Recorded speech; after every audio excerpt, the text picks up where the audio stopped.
저희 한번 해볼까요? 미리 연습을 한번 웃어볼까요? 이유 없이. 네, 조금 더 소리를 내서 한번 더 웃어보실까요? 시작.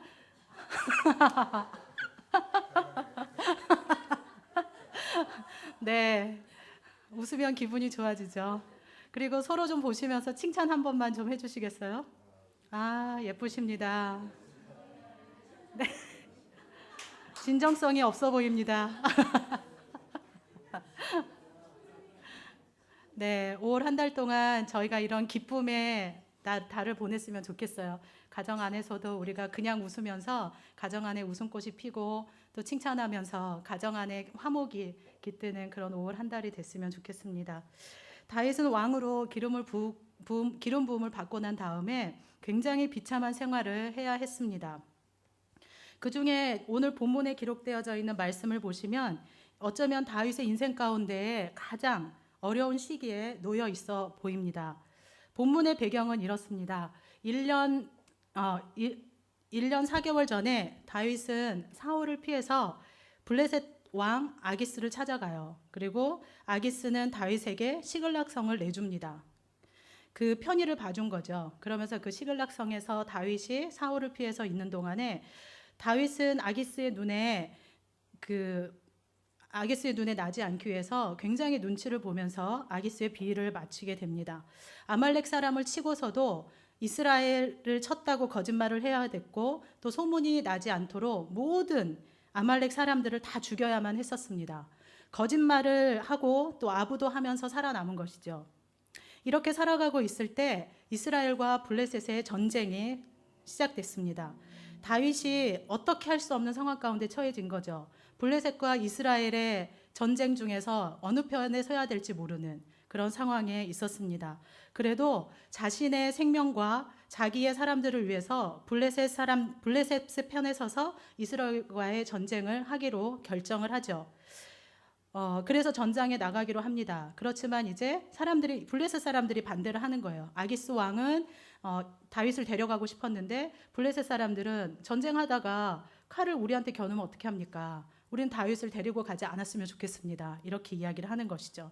그래서 블레셋 수령들이 반대해서 일단 다윗은 이스라엘과의 전쟁에서 빠지게 됩니다. 하나님의 은혜죠. 민족을 내가 친다는 게 말도 안 되는 거죠. 그래서 이들은 다시 시글락으로 돌아오게 돼요. 시글락으로 돌아오면서 가족들을 볼 마음에 부푼 마음을 가지고 열심히 달립니다. 열심히 달려와서 보니까 멀리서 보니까 연기가 막 나고 있는 거예요. 시글락 성에. 무슨 일인가? 더 많이 달렸죠. 더 세게 달렸습니다. 열심히 달려서 돌아와 보니까 성읍은 불에 탔고 자신들의 아이들과 아내들은 다 잡혀갔어요. 이것을 본 다윗과 그의 백성들은 얼마나 마음이 아팠겠습니까? 다윗과 동료들은 이러한 상황들을 보고 대성통곡을 하기 시작해요. 본문 4절에 보시면 다윗과 그와 함께한 백성이 울 기력이 없도록 소리를 높여 울었더라.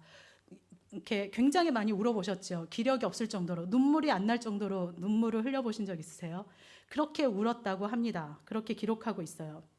그렇다면 이 아말렉은 누구일까요? 이 아말렉은 어떤 종족입니까? 사울에게 하나님이 완전히 전멸하라고 하셨지만 그 명령에 순종하지 않았기 때문에 남아있었던 민족이에요. 그리고 이스라엘 옆에 붙어 있으면서 계속해서 이스라엘을 괴롭히는 민족이었습니다. 이스라엘 민족이 약속의 땅에 들어갔을 때 하나님은 이방 민족을 다 제거하라고 하셨잖아요. 그런데 이스라엘 백성들은 제거하지 않은 거예요. 왜냐하면 함께 있어도 불편하지 않았거든요. 그렇게 꼭 없애지 않아도 될 만큼 힘들지 않았습니다. 없애지 않아도 싸우지 않아도 삶이 그냥 사라지니까 그대로 두게 된 것이죠. 그런데 자꾸만 이스라엘을 공격해 들어오는 거예요. 이 아말렉을 제거하라고 했는데 제거하지 않으니까 이 계속해서 공격이 들어오는 것입니다. 그래서 우리의 신앙은요, 양다리 신앙이 절대로 될 수 없습니다. 하나님도 섬기고 세상도 섬기는 양다리 신앙은 이미 패배한 것과 다름없는 것이죠. 하나님은 우리에게 아말렉을 완전히 제거하라고 말씀하십니다. 온전한 신앙을 하나님이 요구하고 계시는 거죠. 하나님도 섬기고 돈도 섬길 수 없다라고 말씀하십니다. 하나님도 신앙하고 바알도 신앙할 수 없다라고 말씀하고 계시는 거죠. 하나님은 완전하게 하나님의 편에 서기를 원하십니다. 우리 안에 있는 세상의 모든 것들을 다 제거하고 나서 하나님 편에 완전히 돌아서기를 원하시는 것이죠. 하나님만을 신앙하지 않으면 우리는 우리의 발목을 세상에 붙잡히게 됩니다. 그리고 계속 하나님과 세상 속에서 갈짓자를 그리면서 왔다 갔다 하게 되는 것이죠. 남겨두지 않아야 합니다. 얼마 전에 저희 청년부에서 예배 드릴 때 이 도둑질하는 것에 대해서 나누었습니다. 근데 아이들이 도둑질하지 말라라는 이 말씀에 반응을 하기 시작했어요. 그거 뭐냐면 저희 교회에서 복사를 하게 되면 복사 비용을 이렇게 흑백은 50원, 칼라는 100원씩 받습니다. 종이값만. 근데 아이들이 이게 찔린 거예요. 자기네들이 레포트를 제출하면서 교회에서 사용했던 이것들이 찔려가지고 그동안의 모든 것들을 계산해가지고 돈을 가지고 왔더라고요. 굉장히 예쁘잖아요. 하나님의 말씀에 반응하기 시작한 거죠. 자기 안에 있는 자기도 모르게 가꾸어 놨던, 묻어 놓았던 아말렉을 제거한 겁니다. 하나님의 말씀 앞에 순종하면서 제거한 거죠. 제가 이 아이를 보면서 굉장히 큰 은혜를 받았어요. 도전이 됐어요. 그러면서 하나님이 우리가 순종할 때 얼마나 감격스러울까, 하나님의 말씀 앞에 순종하면서 나갈 때 얼마나 기뻐하실까, 이런 마음이 들었습니다. 성읍이 이렇게 불이 타고 있는데 아내와 자녀들이 아말렉에게 잡혀간 이 위기를 보면서 백성들이 어떻게 반응하는지를 우리가 살펴보고 싶습니다. 백성들은요, 아말렉으로 인해 다윗과 다윗의 사람들이 울 기력이 없을 정도로 슬퍼하면서 소리를 높여 울었는데, 이 마른 눈물이 나고 있을 때 다윗과 함께 했던 사람들은 다윗을 비난하기 시작했어요. 지도자를 향하여서 돌을 들기 시작합니다. 사실 이 다윗과 함께하는 사람들은 사울의 왕국에서 고난당했던 자들, 빚진 자들, 마음이 원통한 자들, 상처받고 고통받은 자들이었어요. 이들은 그동안 다윗의 말에 철저하게 순종했죠. 다윗이 사울 왕을 죽이지 못하게 했을 때에도 순종했습니다. 그리고 나발을 치러 가자고 했을 때도 순종했어요. 아기스의 부하가 됐을 때도 함께 했습니다. 블레셋 사람들과 이스라엘이 싸우는 그 전쟁에서 다윗이 그래도 우리는 싸워야 된다라고 했을 때도 순종했던 사람들이었습니다. 그런데 이렇게 순종했던 사람들이, 자기들의 유일하게 소망이 되었던 가족들이 잡혀간 것을 보고 소망이 다 무너지기 시작했어요. 모든 것이 끝났다는 절망만 남아 있었던 것이죠. 이 깊은 슬픔에 대한 책임을 백성들은 다윗에게 돌리고 있습니다. 그러면서 함께 동고동락하며 지내온 지도자 다윗을 향하여서 돌멩이를 들은 것이죠. 이것이 우리의 인간의 모습입니다. 우리의 죄성이죠. 무슨 문제가 생기게 되면 책임질 사람을 찾게 됩니다. 선악과를 따먹었을 때도 우리 조상 아담은 하와는 뱀에게 책임을 돌렸습니다. 이렇게 큰 슬픔을 당하고 절망적인 상황에서 백성들은 모든 책임을 다윗에게 돌리고 있는 것이죠. 그동안에 다윗과 동고동락했던 모든 것들은 사라진 채 다윗을 따르는 백성들은 이 위기 앞에, 그리고 문제 앞에 그냥 절망만 하고 다른 사람 탓만 하고 있는 것이에요. 그런데 다윗은 어떻게 반응합니까? 다윗은 이렇게 외부로부터의 공격과 슬픔과 이 괴로움, 그리고 이스라엘 적인 블레셋 땅에 들어와서 살아가고 있는 이 아기스 왕에게 아부하면서 살아가야 하는 자존심 상하고 갈등이 되는 이 상황 속에 내부의 공격이 시작된 거죠. 부하들이 돌로 쳐서 죽이려고 하는 거잖아요. 어려운 일을 굉장히 많이 당했지만 이처럼 어려운 일을 이처럼 위기 가운데 있었던 적은 처음이었을 것입니다. 다윗이 사울을 피해 도망했을 때 스스로 다윗을 따랐던 사람들이에요. 아둘람 굴에서부터 지금까지 꽤 오랫동안 함께 생활을 하면서 다윗과 함께 새 나라를 꿈꾸고 다윗의 그늘 아래에 있었던 사람이었던 것이죠. 그런데 이런 사람이 다윗을 죽이려고 합니다. 어려운 상황이 오니까 그들과 함께 있었던, 서로를 위해서 끈끈하게 동지애로 뭉쳐 있었던 이들이 모든 책임을 다윗에게 돌리면서 등에 칼을 꽂는 일이 된 거죠. 이런 상황에서 다윗은 어떻게 반응했을까요? 야, 진짜 니네 너무한다. 내 등에도 칼을 꽂아? 배신감도 느끼고 화도 나고 다윗을 향해 백성들을 향해 나도 나의 아내들이 잡혀갔다. 너희들이 어떻게 나한테 이럴 수 있냐? 그동안 너희들을 지키고 보호해 주었는데 너희들 나한테 이러면 이렇게 하면 안 되지 않느냐? 이렇게 말할 수도 있었을 것입니다. 그동안 다윗에게 충성을 맹세하고 박수를 쳐줬던 사람들, 그리고 믿었던 사람들이 죽이려고 하는데, 이때 다윗은 순간 무엇인가를 깨닫게 됩니다. 그것은 바로 자신이 진정으로 의지할 대상은 사람이 아니라 하나님임을 알게 되는 것이죠. 자신이 믿었던 추종자들에 의해서 배신을 당하고 나니까 정신이 번쩍 드는 것입니다. 이것이 다윗의 강점이에요. 모두가 다 겪는 그 상황에서 다윗은 고개를 하나님께로 듭니다. 6절 말씀에 보시면 다윗이 크게 다급하였으나 그의 하나님 여호와를 힘입고 용기를 얻었더라. 다윗이 크게 다급했지만 여호와를 힘입었다라고 기록합니다. 그리고 용기를 얻었습니다. 자신에게 박수를 쳐주었던 추종자들이 아니라 하나님을 힘입었던 것이죠. 다윗은 가장 위급한 순간에 하나님을 바라보았습니다. 그동안 하나님을 잊고 자신을 따랐던 사람들을 믿고 아기스 왕의 그늘 안에 안전함을 누렸던 자신을 발견하게 된 것이죠. 그리고 돌이켰습니다. 땅에 더 떨어지기 전에 다윗은 낙하산을 폈어요. 그리고 날아오릅니다. 다윗이나 사울이나 우리 모두는 다 거기에요. 그러나 중요한 차이점이 있는데 사울은 인생의 위기가 찾아왔을 때 하나님을 찾지 않았어요. 엔돌의 신접한 무당을 찾아서 문제를 해결하려고 했습니다. 그리고 다윗을 추종하던 백성들은 어떻게 했습니까? 이들은 울 기력이 없을 정도로 울면서 지도자를 원망하는 것으로 해결점을 찾았어요. 그러나 다윗은 이 위기의 순간에 하나님을 찾은 것이에요. 이것이 다른 점입니다. 우리는 위기의 순간을 만나면 우리의 영적 상태가 가감없이 드러나게 되죠. 다윗이 여호와를 힘입고 용기를 얻었고 나서 했던 것은 더 하나님 앞에 깊이 나아가는 것이었습니다. 다윗은 밑바닥까지 내려가서 어떻게 올라와야 되는지를 알고 있었어요. 그래서 하나님 앞에 엎드린 것입니다. 블레셋 땅에 블레셋 아기스 왕에게 빌부터 눈치 보면서 사느라고 잊어버렸던 이 하나님하고의 관계가 회복되는 것을 보게 되는 거죠. 그래서 다윗은 아히멜렉의 아들 제사장 아비아달에게 에봇을 갖고 오라고 합니다. 그리고 하나님께 묻습니다. 하나님 앞에 나아간 거예요. 8절에 보시면 다윗이 여호와께 묻자와 이르되 내가 이 군대를 추격하면 따라잡겠나이까? 하나님께 묻습니다.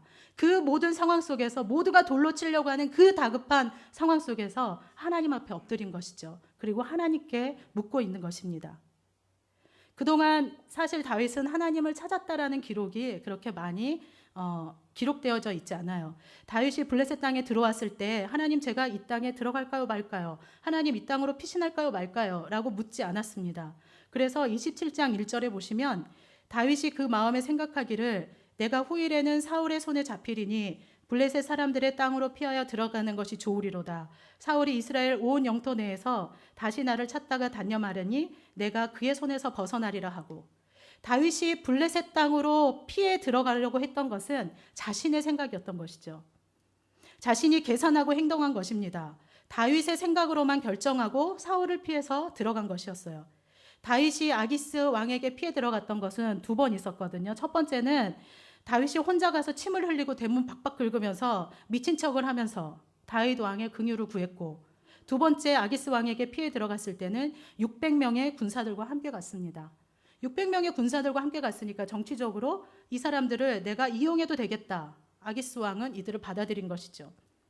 다윗이 아기스 왕의 그늘로 숨었다는 것은 하나님의 보호를 피했다라는 거예요. 하나님의 보호가 아니라 아기스 왕의 그늘 아래 숨어 들어간 것이죠. 그래서 이 일로 인해서 자신의 동족을 죽이는 일에 참여할 뻔했고 아말렉에게 아내와 자녀들을 모든 재산을 빼앗기게 된 것입니다. 왜 이런 일이 일어나게 됐습니까? 자신의 생각대로 자신이 계산해서 위기를 벗어나려고 했기 때문에 대가를 크게 지불한 거예요. 우리가 우리의 지혜로움보다 하나님의 어리석음이 낫다라고 성경은 말합니다. 우리가 우리의 생각과 우리의 계획보다 하나님의 어리석음이 훨씬 더 낫습니다. 그랬기에 우리가 하나님 앞에 엎드리고 하나님 앞에 물어야 하는 것이죠. 다윗은 처음부터 함께 있었던 아비아달 제사장을 이제야 찾은 것입니다. 모든 상황에 우겨쌈을 당한 것 같은 상황에서 다윗이 힘을 얻을 수 있었던 것은 바로 하나님이었어요. 우리가 인생의 위기 가운데 할 수 있는 것은 바로 하나님을 향하여서 머리를 드는 것입니다. 하나님을 향하여서 납작 엎드리는 것입니다. 그리고 다윗이 하나님을 이렇게 찾을 때 하나님의 음성을 듣습니다. 쫓아가라. 반드시 승리할 것이다. 반드시 따라잡고 도로 찾으리라. 이 하나님의 음성을 들어요. 다윗을 돌로 치려고 하는 이 백성들에게 싸우기 위해 우리가 추격하자라고 이야기합니다. 하나님이 말씀하셨으니 그 담대함과 용기가 얼마나 컸겠습니까? 자신을 향해서 돌로 치려고 하는 백성들에게 다시 한번 제안하는 거예요. 우리가 쫓아가자, 따라가자. 이렇게 추격할 때도 600명 모두가 다 따라간 것은 아니었죠. 600명이 쫓다가 200명이 피곤해서 잠깐 부솔 시내가에 쉬도록 놔두고 400명만 따라갔습니다. 400명은 아말렉 군대의 한 10분의 1 정도밖에 되지 않죠. 그러나 다윗은 하나님을 믿었습니다. 하나님을 신뢰했어요. 하나님께서 반드시 따라잡고 도로 찾겠다고 하신 말씀을 신뢰하고 아말렉을 쫓아간 것입니다. 우리가 절망적인 상황에서 울 기력이 없을 정도로 슬프고 힘든 상황 속에 살 수 있는 것은 하나님을 힘입어 용기를 얻는 일인 것이죠. 이렇게 하기 위해서 우리는 하나님을 찾아야만 합니다. 하나님을 힘입었기 때문에 400명의 군사로도 아말렉을 쫓아갈 수 있었던 것입니다. 제가 평생 한 번 다이어트를 해봤습니다. 아주 성공적이었어요. 지금 말고요. 지금이라고 생각하고 웃으신 것 같은데 지금 말고요.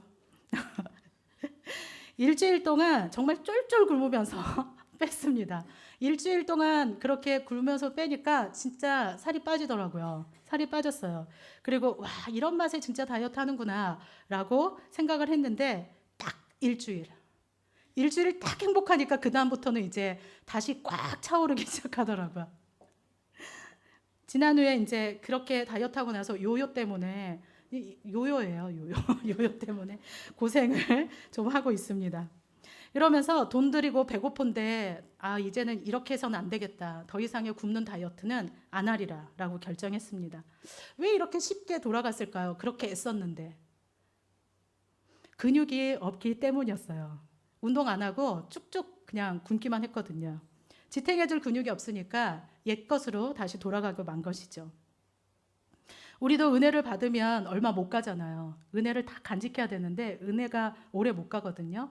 그러면서 이제 그런 저를 바라보면서 저도 참 가볍다, 참 신앙이 가볍다 이런 생각을 많이 합니다. 하나님의 은혜를 우리에게 주시고 우리가 막 눈물 흘리면서 주님 감사합니다 라고 말하지만 이 은혜를 한순간에 등을 지더라고요. 참 가볍습니다. 왜냐하면 우리 안에 영적인 근육이 없기 때문이에요. 어려운 일이 다가올 때 다윗처럼 바닥을 치고 올라올 수 있는 영적인 근육이 있어야 되는데 근육이 없기 때문에 우리가 계속해서 넘어지는 것이죠. 영적인 근육을 키우는 시간을 가져야만 합니다. 하나님을 찾는 훈련을 해야 돼요. 매일매일 하나님께 질문하는 훈련을 해야 됩니다. 그리고 하나님의 인도를 받는, 주님의 인도하심이 있을 때까지 기다려보는, 막바지까지 기다려보는 이런 훈련을 해야만 합니다. 당연히 그냥 되진 않죠. 말로만 되면 얼마나 좋겠습니까? 그렇지만 절대 말로 되지 않죠. 훈련이 필요합니다. 한 방에 절대로 되지 않습니다. 다이어트에도 지름길이 없는 것처럼 영적인 성장에도 지름길은 없습니다. 그렇기 때문에 묵상을 통해 하나님을 개인적으로 예배하고 만나는 시간, 이 시간을 통해서 우리는 영적인 근육을 만들어야만 합니다. 그리고 기도를 통해서 하나님의 응답을 경험하고 하나님의 살아계심을 체험하게 되면 이 또한 우리의 삶 안에 아름다운 근육이 만들어지게 되는 것이죠. 말씀을 듣고 용기를 내어 순종하면 또 하나의 아름다운 영적 근육이 만들어지는 것입니다. 우리 안에 이러한 훈련들이 지속적으로 필요합니다. 그래서 교회 맨날 가는데 안 되더라 이건 아니고요. 여러분들이 계속해서 교회 중심으로 생활을 하다 보면 그렇게 살아갔던 삶이 우리의 삶을 붙잡아주는 것이 되는 것이죠. 내가 헌신하고 희생했다라고 이야기하지만 결국에는 내가 그렇게 교회 일을 열심히 하고 하나님 앞에 기도의 자리 가운데 나가고 말씀 묵상의 훈련을 꾸준하게 할 때 그것이 결국에는 우리의 삶을 잡아주는 것이 되는 것이죠. 그래서 우리는 이러한 훈련들을 끊임없이 해야 됩니다. 만약에 훈련을 하다가 멈추면 근육량이 확 줄잖아요. 운동하다가 안 하면. 그런 것처럼 이것이 근육이 되도록 근육이 될 때까지 훈련을 해야 되는 것이죠. 지속적으로. 다윗도 때로는 하나님께 묻지 않고 자기의 생각과 방법대로 스스로를 보호하려고 했지만 그 일로 인해 다급해지는 일을 일어나게 될 때 다윗은 하나님 앞에 바르게 반응했어요.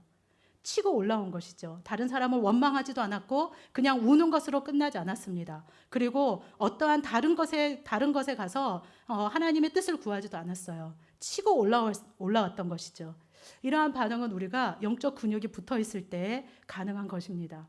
우리의 하나님은 우리의 생각보다 크시고 우리가 가지고 있는 모든 문제보다도 훨씬 더 크신 분이십니다. 이 하나님 앞에 나아가는 훈련들을 우리가 계속해서 해야만 합니다. 묵상을 통해, 기도를 통해, 예배를 통해, 삶의 문제들을 통해 하나님을 찾을 때 하나님은 우리에게 말씀하시기 시작하실 것입니다.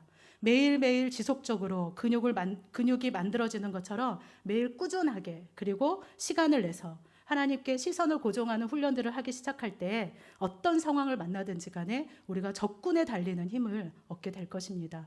우리의 삶 안에 영적인 근육들을 훈련하는 일을 끊임없이 해나갔으면 좋겠습니다. 그래서 모든 상황이 어떤 것이 다가와도 와라, 내가 뛰어넘겠다.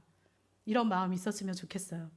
영적인 근육맨이 영적인 근육걸이 다 되시기를 바랍니다. 기도하시겠습니다.